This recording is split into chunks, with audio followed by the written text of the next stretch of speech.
Assalamualaikum warahmatullahi wabarakatuh. Bismillahirrahmanirrahim. Alhamdulillahirabbil alamin. Allahumma shalli wa sallim ala sayyidina Muhammadin wa ala alihi wa sahbihi ajma'in. Amma ba'du.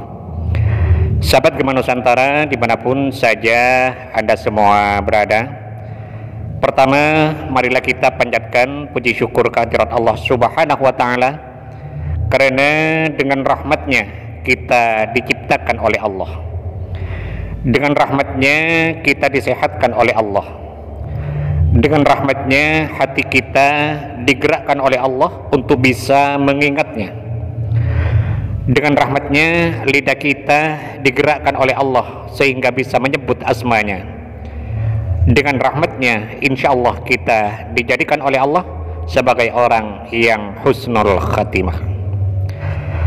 Rahmat Allah sangat luas sekali, yang keluasannya tidak terbatas, dan rahmat itulah yang menjadi tujuan kita dalam mengabdi dan beribadah kepadanya.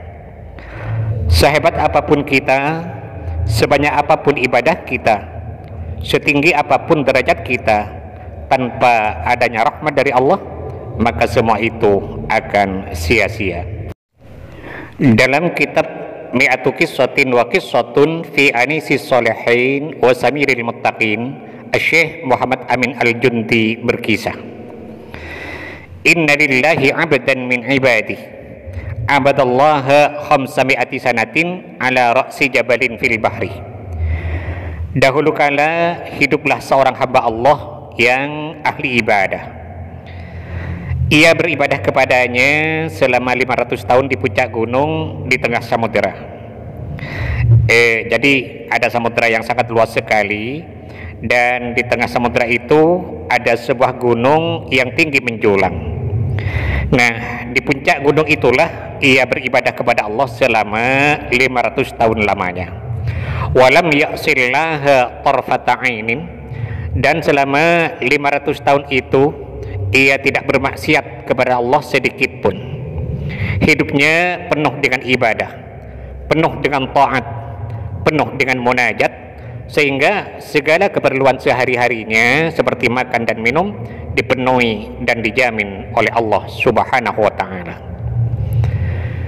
Menjelang kematiannya ia berdoa kepada Allah. Fasa'ala rabbahu inda mautihi ayyaqbidahu sajidan. Menjelang wafatnya ia berdoa agar Allah Subhanahu wa ta'ala berkenan mencabut nyawanya di saat ia sedang bersujud kepadanya.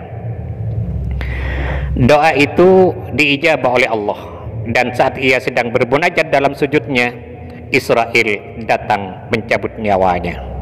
Ia wafat di saat ia sedang bersujud kepada Allah Subhanahu wa ta'ala.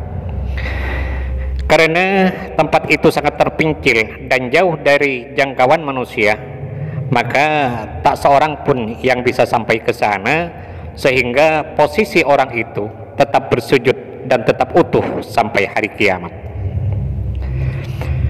Kelak di hari pengadilan, orang itu pun diadili di hadapan Allah, dan setelah diperiksa amalnya, buku catatan amalnya full dengan kebaikan, dan catatan buruknya tidak ada sama sekali, sehingga akhirnya Allah berkata pada malaikat yang mengurus orang itu, kata Allah, adkhilhul jannata birahmati, masukkan orang itu ke surga dengan rahmatku, masukkan orang itu ke dalam surga dengan rahmatku, kata Allah. Maka orang itu pun menjawab, la bal bi'amali ya Rabbi, tidak ya Allah, aku masuk ke surga itu bukan dengan rahmatmu, bal bi'amali, tapi karena amalku yang banyak, karena ibadahku yang bagus. Selama 500 tahun aku beribadah kepadamu dan tidak melakukan dosa sedikit pun, maka pantaslah kiranya aku ini sebagai ahli surga. Mendengar jawaban orang itu, Allah perintahkan malaikat untuk mengkalkulasi, untuk menghitung pahala ibadah orang itu dengan nikmat Allah yang dihabiskan selama hidupnya dulu.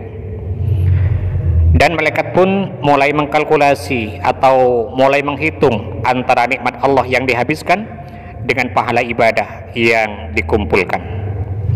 Dan penghitungan itu dimulai dari nikmatnya mata sebelah kanan.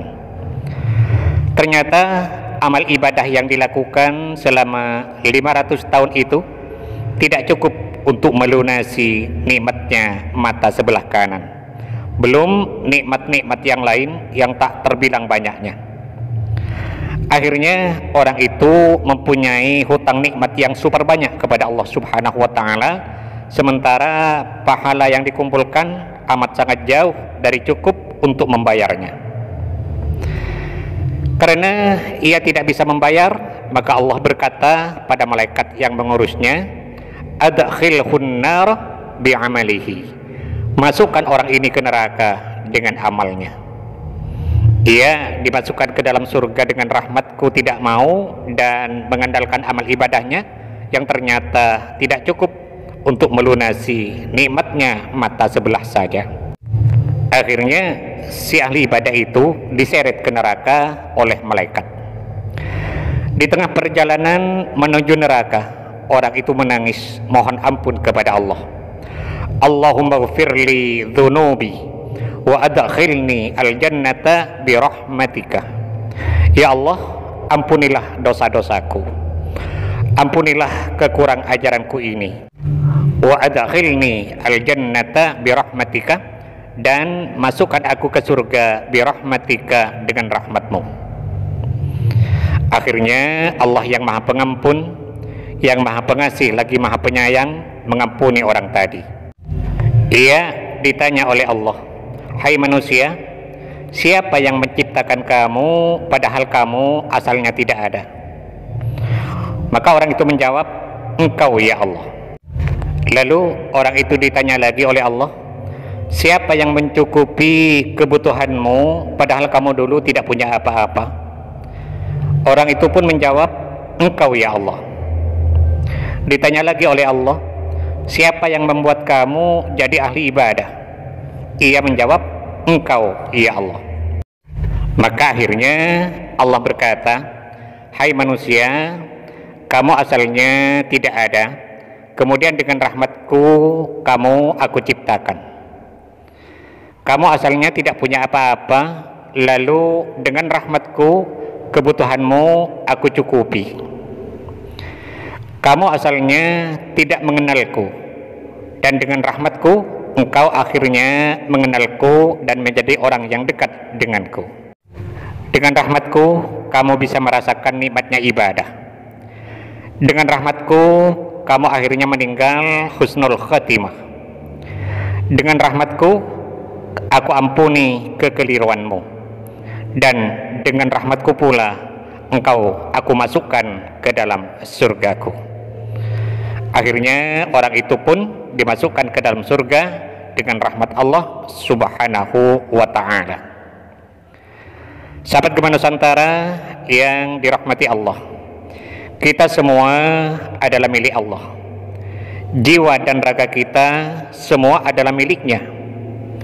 Darah yang mengalir dalam tubuh kita bukanlah milik kita. Kebahagiaan yang menghiasi batin kita bukanlah milik kita. Kesedihan yang menyelimuti perasaan kita bukan juga milik kita. Inna salati wa nusuki wa mahyaya wa mamati lillahi rabbil alamin. Sesungguhnya salatku, ibadahku, hidupku dan matiku lillahi rabbil alamin, adalah milik Allah, Tuhan semesta alam. Mudah-mudahan Allah Subhanahu wa Ta'ala senantiasa berkenan untuk membimbing kita, menuntun dan mengarahkan kita menuju jalan hidayahnya, sehingga kita semua menjadi orang-orang yang selamat fid dini wad dunya wal akhirah. Amin amin ya rabbal alamin. Sahabat Gema Nusantara, mungkin ini yang bisa saya sampaikan pada pertemuan kita kali ini. Mudah-mudahan ada manfaatnya dan semoga bisa menjadi amal jariah bagi saya. Amin amin ya mujibas sailin. Dan bagi sahabat yang berkenan untuk mendukung channel ini, sangat baik sekali bagi sahabat untuk menekan tombol subscribe dan loncengnya agar para sahabat tidak ketinggalan setiap update terbaru dari video yang ada di channel ini. Sekian, terima kasih. Wallahul muwaffiq ila aqwamit thoriq. Assalamualaikum warahmatullahi wabarakatuh.